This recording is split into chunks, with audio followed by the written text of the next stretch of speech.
Welcome everyone to another wonderful day and a beautiful podcast. Another interesting day. It started out quite wild for me at the moment because we had technical problems. I'm with Michelle here together and we had some serious technical problems. I'm supposed to be the tech man and I can't even get my tech stuff sorted. Can you believe it? I went missing on her and then popped back in again. But she was patient enough to wait for me. So we are here now, so let's have our fingers crossed and hope nothing's wrong. But I'm sure we're going to have a wonderful time. Michelle, thank you for joining, and I really do appreciate it. Michelle is here because we're talking about neurodivergence and her business, and we're just going to go with the flow as we usually do. Michelle, welcome. How are you today? Oh, I'm great. Thank you for having me, Eli. This is so fun. And yes, there was a lot of technical problems, but I'm glad that we got it up and going, and we're going to have this conversation. I'm excited to talk about all of the stuff that I've been doing in the past few months and how I got to it. So I'm excited. Okay, so let's start off just finding out where you're at the moment and what successful business are you running at the moment? Let's go with the flow with that. Sounds good. So I just launched my business. It's called Collective Wisdom for Complex Kids. And I have a complex kid is what I like to call him. He's a neurodivergent. Some people call neurodivergent, but I wanted a fun and a different way to name these kids, because it's not necessarily, I don't want to differentiate them in like, oh, he's got ADHD, autism in any way. Moms and dads, when I say a complex kid, moms and dads who have a complex kid, they know right away what a complex kid is. And so I decided to go with that. And so I started this because of my son. I have a 10-year-old who I call a complex kid. He was just recently diagnosed with a very rare genetic disorder. It's called TBR. And so, but the journey to get to this diagnosis is where my whole entire business lies on. Okay, I'll just hold on a second there. Before we go on that journey, I'm learning. So what is this actual issue that we have with your child? Let's explain what it is, because I'm not sure what that is. I know, because there's only 190 people in the world diagnosed with this disorder. Okay. He is one of 190 in the whole world. So wow. Yes. So it's called TBR1, and that is a sequencing of the DNA. And he had, so DNA, when you look at the DNA strand, I'm just going to talk this very, because I don't know how to get into too much into depth, because I'm not a geneticist, but the DNA has little letters, and one of the letters inverted on his, and so he is positive for this genetic disorder. So TBR1 is a genetic disorder that causes, some of these are just the traits and things that they've seen that comes along with it. One is intellectual disability, developmental delays, developmental speech disorders,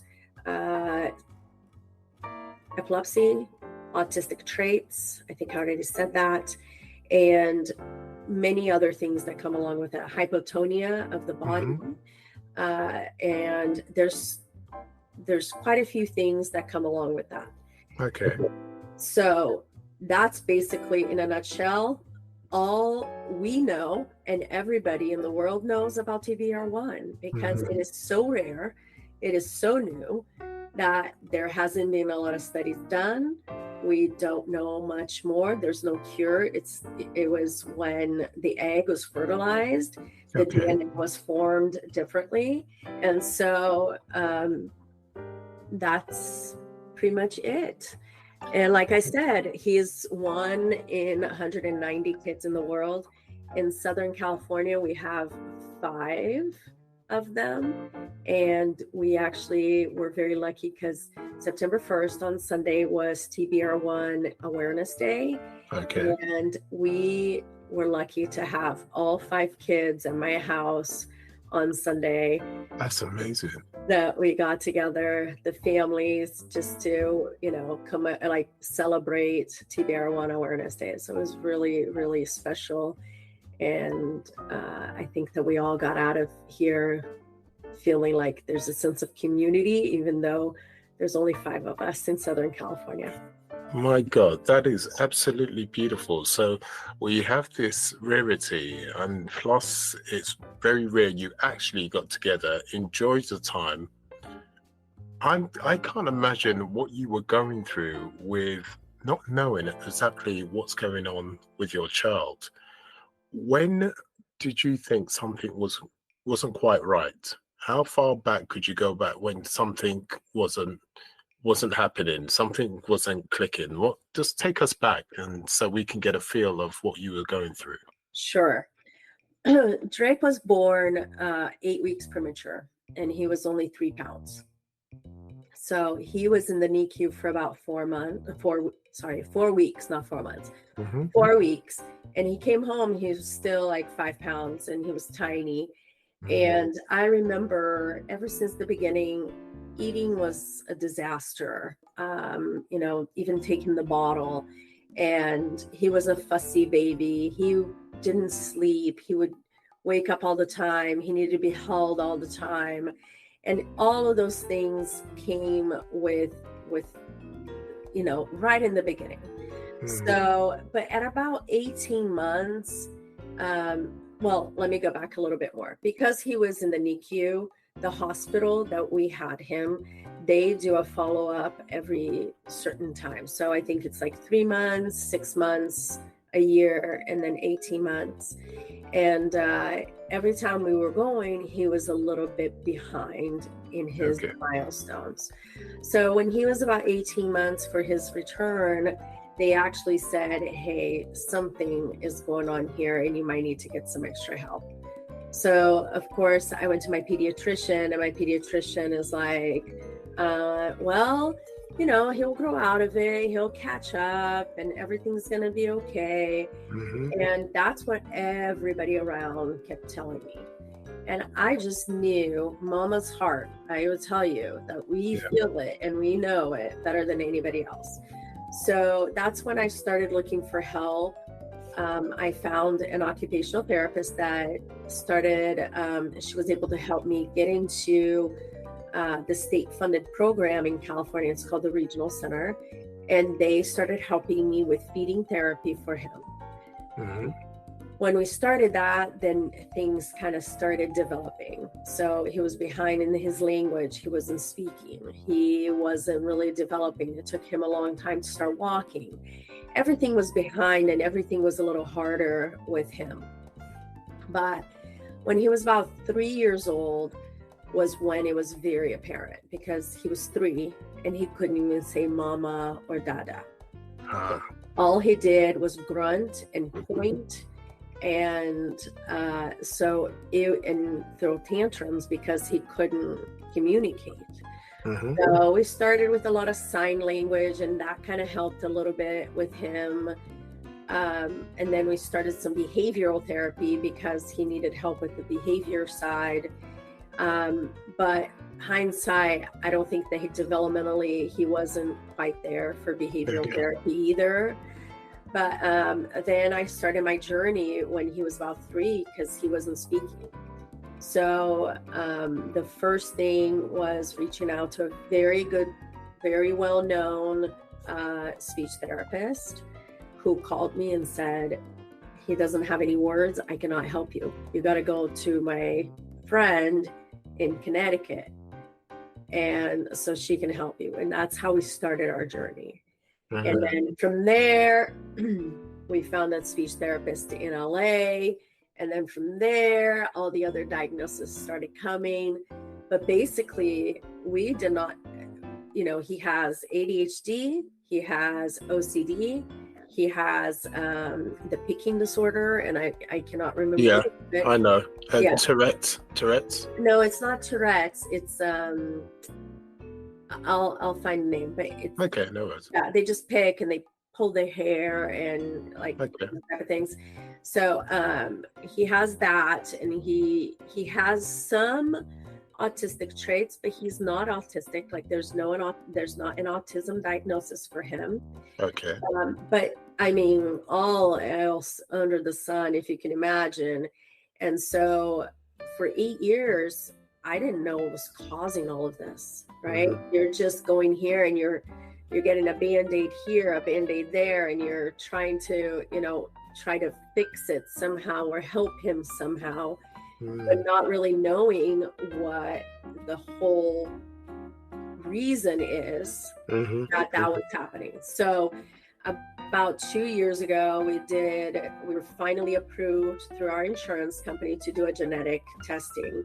Okay. And it came back that he was positive for this genetic disorder, TBR1. So, can I ask you, Michelle? I can't imagine what you were going through, because the thing is, throughout worrying about him and not quite knowing what's going on, you didn't get any sleep. You didn't get any respite when it comes to communicating with your child, because even though, and I've got a 2-year-old, and she's just starting to speak. But even then, I was communicating with her as parents do, because you communicate in other ways. But I'm guessing that even before the speech thing, the communication was almost non-existent from that point of view. So you never got your sleep. The communicating with your child was very difficult. How did you... That must have put a huge... Number one, that must have put a huge amount of stress on your relationship with your partner. Oh my gosh. With I can imagine, because you're not getting the sleep, so you're not communicating with your partner very well because you're very tired, and etc. and etc. And I'm sure lots more was going on. How did you get through those stages? I mean, you do, because you're a mother, you have to get on with it. I understand that. But what did you do to get through the next stage after stage after stage? How did you cope, if you did? So I am not the kind of person that just sits back and goes, oh my gosh, my life is, I can't do anything. I can't figure it out. I'm not that kind of person. I'm actually the opposite. So once this happened, what I did was I went on a search, and I started to be my son's advocate. So I learned as things started happening in his life, right? So speech therapy, it was the first thing. So I dove into that. Who are the best speech therapists in here? And what do you do? Now, that is also to my detriment, right? That is what I do. That is how I survived, and that's how I coped, was because I knew that I was doing the best that I could for my child. Okay? But you were saying, and you hit it right, the nail on the head, is how, like, you fall apart. So my marriage felt like it was awful for a long time. And we had another child when he was about 2.5 years old. So that put even more of a roller coaster in the whole thing at home. But I think that because I had that drive and I really wanted to help him, I think that kept me going. And the other thing is I really had to find a therapist for myself. So I started going to psychotherapy because I had to have some kind of a release. I had to have somebody help me through this. So I had to take the time to take care of myself. Of course. If you don't take care of yourself, you can't take care of anybody else. That's right. Yeah. So that is one of the biggest things that I say to moms who have complex kids is you have to take care of yourself. That is, I have a program that I put together for the moms that I'm helping. I do some coaching and I do some speaking, and it's called Thrive. And one of the components of Thrive is you have to take care of yourself. It's the integration part of it, because you have to be well enough to be able to help them. Of course. And that goes for anybody. It's not just you being a mother or going through a lot. And I say this to a lot of people, is it seems to be selfish. And I used to do this. It was a situation I always put everybody else first. But I remember my father used to say, if you do not have a halfpenny, how can you give a halfpenny to somebody else? Halfpenny is English money, old English. Oh, okay. Okay. Yeah. So that's what that means. If you do not have a halfpenny, how could you give a halfpenny to somebody else? And it's so true. And it's not being selfish, because if, just like anything you own, be it a car, if you don't look after the car, then it won't get you to the destination. What I want to ask you though, now, after I mean, I find it amazing how you got through those stages, and this is why I asked you, how did you get through? But after you now have said, well, 2.5 years on, I had another child. I'm thinking, oh my God, how did she have another child? Because the first thing I'm thinking to myself is, all right, she's having another child. She must be thinking, is my child going to be, the second child going to be similar to my first? And as it is, I'm not coping, or I'm fooling myself. I'm just getting there. But how am I going to get through the second child? Now, how did you feel when you found out you was pregnant and you was going through all of this? What was your thought process to having another situation, potentially another situation where you were doubling your issues? Yeah. So we decided to have a child. We wanted to have a second. And the reason was because we knew that he needed a buddy. He needed somebody. I get that. He demanded so much attention from us that we're like, I know this is going to be hard, but he needs somebody else in his life. He cannot be the only child. So we actually wanted another kid, and we ended up getting Rio. She's my 7-year-old. Drake is my 10-year-old, and Rio is my 7-year-old. And looking now, they're the best friends. Like, they play together really well. I mean, I'm so happy that we had a second child. It was not easy. It was crazy. It never is at the beginning, but when they're so close, 5 years down the line, they're a blessing. Correct. Yes. So because now she actually takes care of him, because he's got intellectual disability. So he's 10 years old. He doesn't read. He doesn't write, and his speech is still broken up. So he doesn't use past tenses in sentences. Some of the words are really hard to understand. So he still deals with all of these issues. He's in 5th grade, but he can barely do letters, handwrite letters, because he has that hypotonia. The dyspraxia is also like the motor planning, how to actually write or say. So those things are still a big role in his life. But she is 7 and she's neurotypical, and she's 7 going on 16 is how I like to say it. And is she like mother, by the way? No. Are you sure? At her age, do you remember the time when your mother used to say, "I hope you have a child just like you"? She is my mini me to the T. Yeah, I thought so. It is. Oh my gosh, it is like, and even the way that she talks, the way that she is messy in her room is exactly how I used to be when I was her age. So I deserve her. That's all I have to say, because I was her. So my poor mother.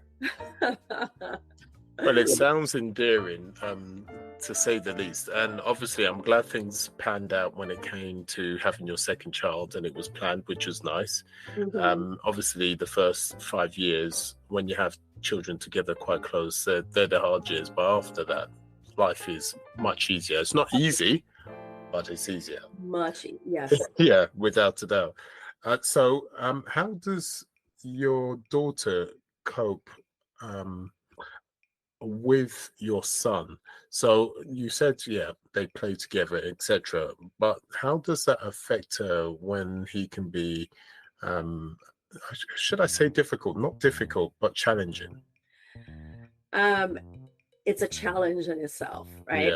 Yeah. Hmm. So we we had to start talking to her about how people's brains are different Hmm. and how Drake has a different kind of brain. And so he has these tantrums, he has these episodes, and he has, for a while, he had a lot of meltdowns, and they were really long, and where he would break everything in his room and he would hit my daughter and all this stuff. Hmm. But we are very careful to give her, because it seems like Drake is the one that gets the most attention, right? Because he's the one, like, we're yelling at him, we're going at him. Even if it's bad attention, he's Hmm. still getting all the attention. Hmm. So one of the things that I started doing just in the last couple of years was we always have our little mom and daughter time. I always do things with her.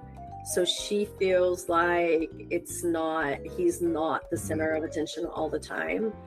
I'm not going to tell you that it's perfect, because it's not. Hmm. She has a lot of emotions, a lot of emotional issues that I actually asked. She has a counselor now, Hmm. because I feel like she needed somebody else to talk to about these things. And so she's 7, but because of the situation in my house, we need help. And I am not afraid to ask for help when we need the help. And so we found a really good counselor for her. And she goes twice a month, and we do things at home, like, tell me your feelings right now. She has her little book with all her happy faces or sad or angry, and she kind of points to them. And then she's gotten a lot better, but she understands that Drake is different, and that she is his sister, and that, and it's funny because she stands up for him. Like, one day, and I was not there, my husband was the one that told me, but there was a birthday party that we took Drake and Rio to it, and one of the kids started picking on Drake and was going after Drake to, like, do something. Rio jumped in the middle and almost punched the kid to like protect him. And so there's that bond with the two of them that they're going to have for the rest of their lives, right? Of course. But having a complex kid affects everybody. It's not just your immediate family. It's the uncles, the grandparents, the cousins. Everybody is affected by that. And it's setting expectations with your family members. Those things are what we have to do to prepare. So in the beginning, I remember the grandparents and the cousins and the aunts and uncles coming in and going, "You're making this up. He's going to be fine. Everything's going to be okay. You're just stressing yourself out too much." And that is one of the things that happens with parents who do have kids that are showing signs, and they know in their hearts that things are about to happen, that they know that there's something, but everybody tells them, don't worry about it, it's gonna be okay. Yeah. And that is when you start with the whole expectations, the whole, like, am I going crazy? Like, is my child acting this way because I don't teach him the right way? Like, am I just a bad parent? Those are all things that go through your mind because of those relationships and the expectations that the grandparents, that the aunts and uncles, they have. Yeah. And anyway, just in a roundabout way, it's, you have to be able to bring everybody together under an umbrella. Let's talk more about that then. It's and you're totally right. It's very important to have a support system. Mm-hmm. And obviously your support system are your friends, family, etc. So just give me how that support system helps you. Just give me some examples of how it helps your son, your daughter, just how the whole mechanism between you all works from the support system, how it's positive. So we don't have family that lives, they don't live here. So my husband's family is in Las Vegas. My family is in Brazil. That's where I'm from. And so we have no family in the area. So what we had to do was actually find a support system outside of our family, right? Because I mean, they're there, the support systems are still there, but they're not on a daily basis. Yeah. So that is one of the things that I talk to everybody about. You have to have that, develop those relationships. But we, Drake, when he was 3 years old, he got into the school district here and in a special education preschool class. And we met some families that they've become friends, and he's 10 and we are still friends. So yesterday we just all went to the park and we hung out, and they have become our support system here in Orange County. So it doesn't necessarily need to be family. It can be friends, that understand you, that know what it's like. When they were younger, we used to get together, and the one thing that we knew was, one, there's going to be meltdowns, but you know what? We're here. We're going to go deal with the meltdown, and we'll come back to the conversation with the moms. And we just understand each other. And sometimes when you're in a group of people that do not understand that, it's really hard to have a complex kid. There's meltdowns. How do you explain to everybody? Because they don't understand. They don't have a child that way. So we've made our village, we've, created our village around people who understand what it is that we're doing and how to do and deal with my son. If that makes sense. Yeah, no, that does make sense, because you have to do with what, how can I say, makeshift family you have around you. If you don't have your immediate family around you, you need a support system, and you created a family. Yes. Far removed from your normal family, but family nevertheless. Yes. And that's the main thing, because you and your partner have gone through so much. To be honest, it's amazing how you got through without serious consequences. And not only do your kids need a support system, but you need yourself. Yes. So I'm sure when you were thinking about having support, it was for the whole family, as you've already spoken about. And that's really, really interesting. So where are you at the moment when it comes to, you were finding it difficult to cope, but you did. Have you found an equilibrium when it comes to dealing with things, or do you have your good and bad days? Oh, we always have good and bad days, right? I don't think that those are ever going to go away. But I do feel like I have set Drake up the best way that I can. But that doesn't mean that it's going to be like that. It's going to be forever. That what I've done so far is going to be forever. Like, I'm still going to continue to be a part of the whole thing. And then what we're going to do, we have to adjust in the future. We have to adjust it.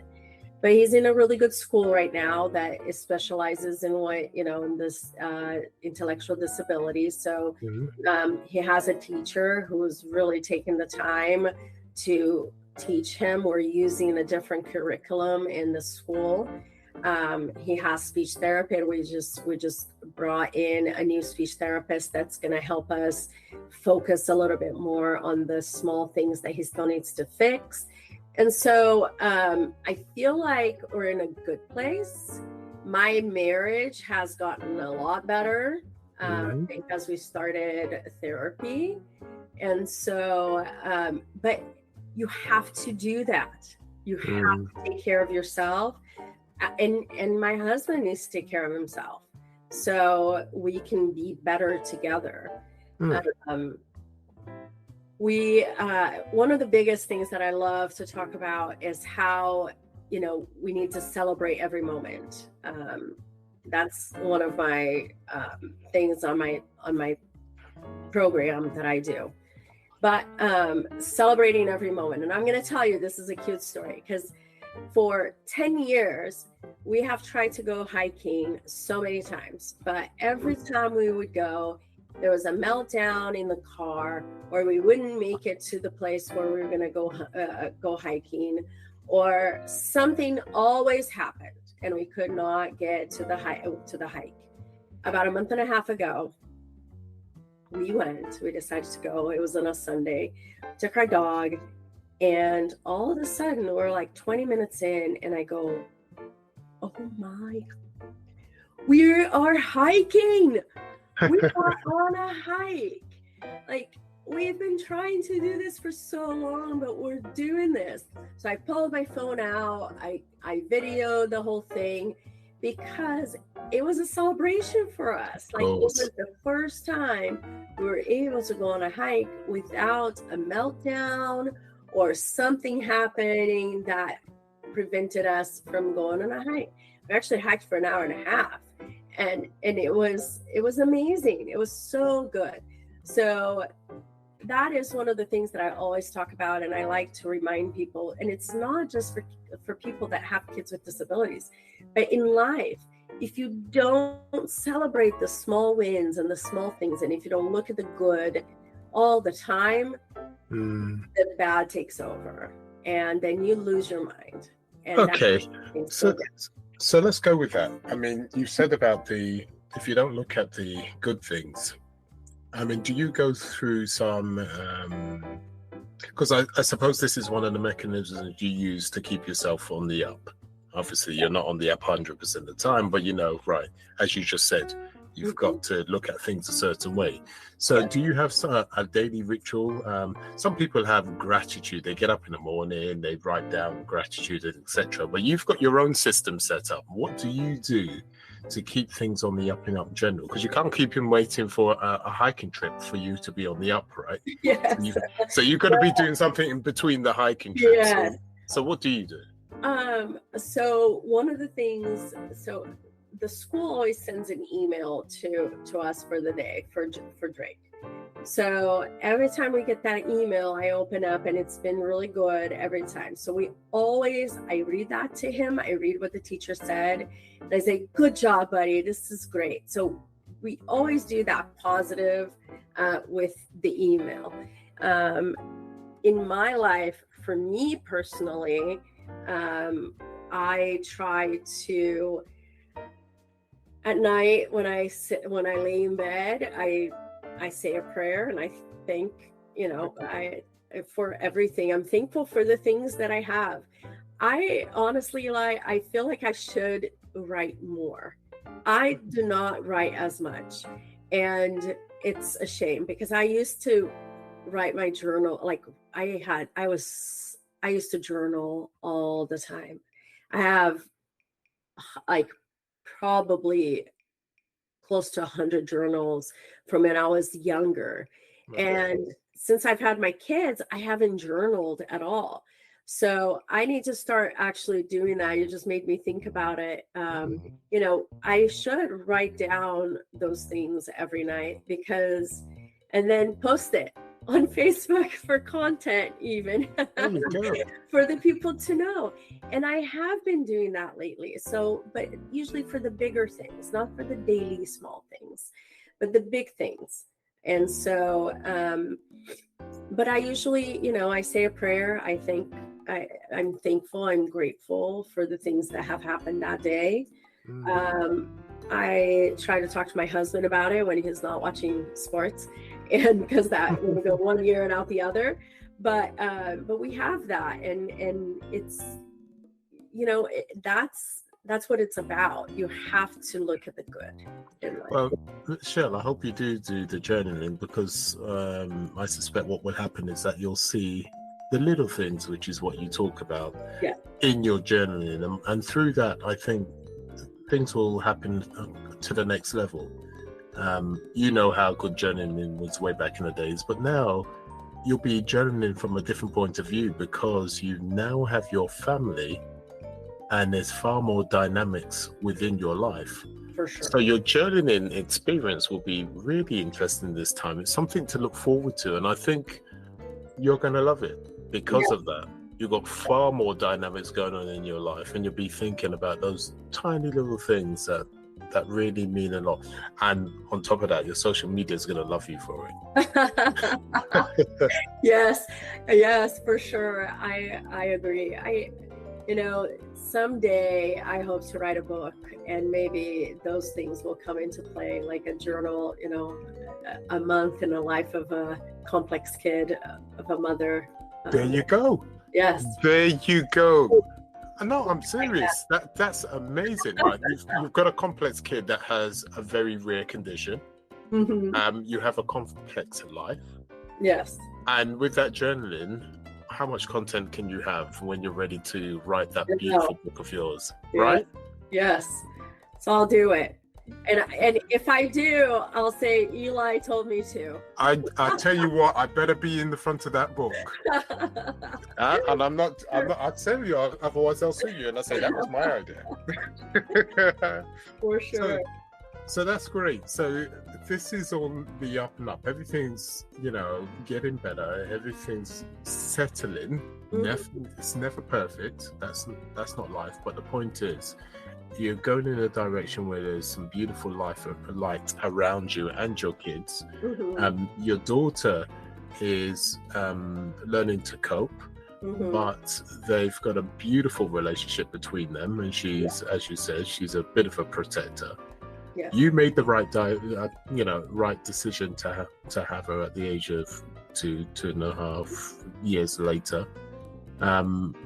Yes, Mum was knackered, Dad was knackered, but it was well worth it after 5 years. Yeah. You've just put into place a beautiful, new family. Yes. So everyone is supported. Now, going forward, what is the next stage of your life, other than the journaling, because you're going to write a book saying that's right. dedicated to Eli in the front, right? That's a foregone conclusion.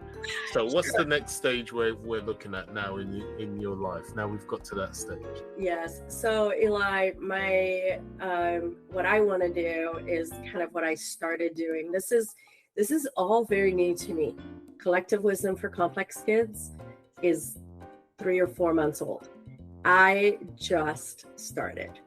And I want this to take off, because I feel like the parents of these kids, they need the help. They need the community. I was lost. I was a chicken with its head cut off, trying to figure out what was happening with my child, how to best help him. There were so many mistakes I made that delayed things that now I know, and I can help other parents so they can get there a little sooner. So that is my goal, to help those parents. So I have my coaching program, and I'm also speaking at different engagements. So we have a couple of things coming up with some school districts, and that's some speech therapy offices with some pediatricians. So just trying to get the word out there that, there is help. you're not alone. There is help when it comes to these complex, neurodivergent, whatever you want to call them, kids. There is help, and that I want to see this flourish, and I want to see families being able to get to the point that I am at a lot sooner than it took me. Yeah, because I can imagine if you wasn't the person that you was, quite inquisitive. Remember, you went out there, trying to help your son, and you wasn't going to give up. But there are plenty of other parents that just don't have the strength you have. And yeah, you're totally right. There's lots of people out there that can do with that help. Now, when it comes to you helping the parents and the kids, I take it this venture that you're putting together, this business that you put together, is this to help just the kids? Is this to help the parents, or both, or how does it work? It's to help the parents help the kids. Right. Okay. So my big thing is for kids that have complexities in their lives, they need an advocate, right? So, and what I'm trying to teach the parents is to give their kids the best life they can have by advocating for them. So I am teaching parents, because nobody else knows your child the way you do. And nobody else is going to advocate for your child the way that you can. The problem is that the majority of the parents do not know how to advocate for their kids. And they just kind of go along with the flow with the pediatrician or whatever. But there's so much more that the parents, there's so many resources out there. There are so many things that they can use to get the best care for their kids, so they can get to a good place sooner, and they can feel like they have been doing the best that they can for their kids, so the kids will have the best lives that they can have. And I can see that, and especially with your background, you've been through it all. You get where people are coming from, you get where the parents are coming from, so you're coming from a unique point of view from that stage.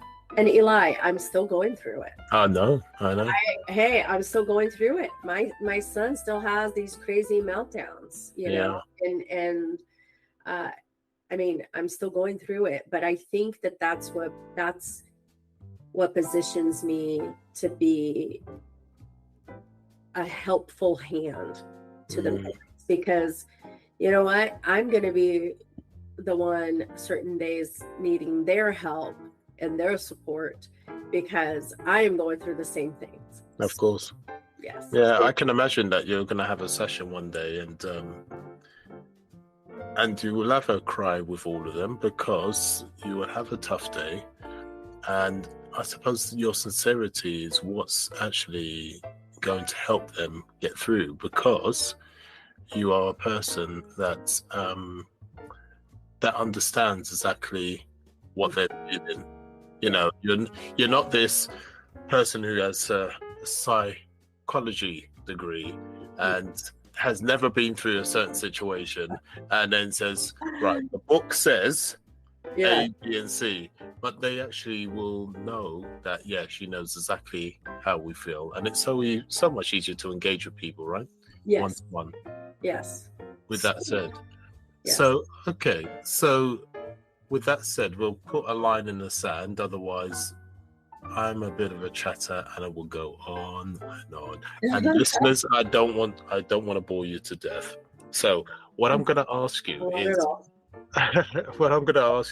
how do people contact you if they need the help and support? So they can go on my website, which is wisdom4complexkids.com, or they can look me up on Facebook with my name, Michelle Choairy, or also wisdom4 complex kids. So cool.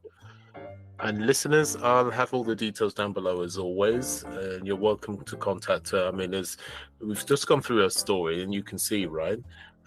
She's gone through it big time.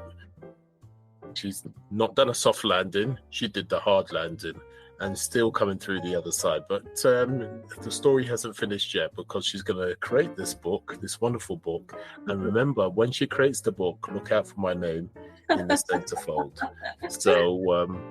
So we are going to go now, and thank you, listeners, for being with us. But you know how to contact her. Look down below and just reach out, and she'll be happy to help you. Michelle, thank you for being on with us today. Oh, thank you, Eli. It was so good. Thank you for chatting with me and listening to me ramble about my son. No, it's my pleasure. To be honest, I could do it for another hour, but I promised myself I wouldn't go too far. Otherwise, I start to bore people. In the meantime, everybody, sayonara.